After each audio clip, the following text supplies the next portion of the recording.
সব শুনে আল্লাহ তোমার সব কথা শুনেছে মেনেছে, কিন্তু একটা কথা শুনে নাই।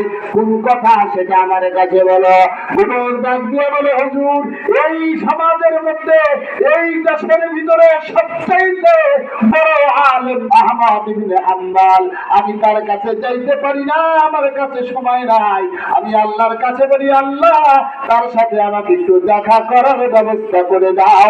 কিন্তু আমার আল্লাহ আমার কথা এখনো শোনে নাই। আল্লাহ শোনে নাই না, শোনে নাই।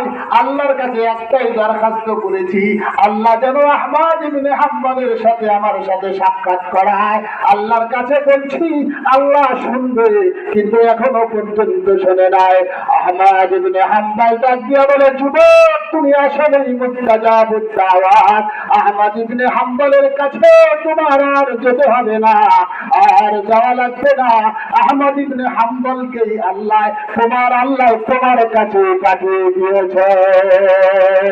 ইস্তাগফিরু রাব্বাকুম ইন্নাহু কানা গাফফারা ওয়া সারিউ ইলা মাগফিরাতিন মির রাব্বিকুম ইয়া আইয়ুহাল্লাযীনা আমানু তুবু ইলাল্লাহি তাওবাতান নাসুহা।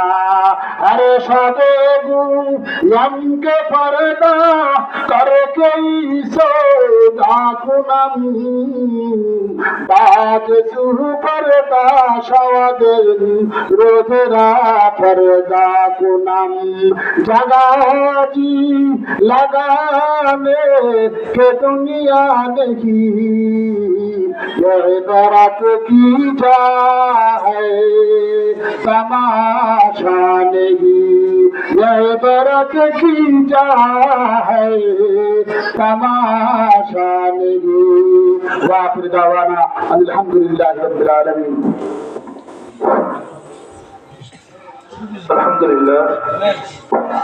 হুজুর আমাদেরকে অত্যন্ত গুরুত্বপূর্ণ তাকবীর শোনাইতেছিলেন। আমরা মনোযোগ দিয়ে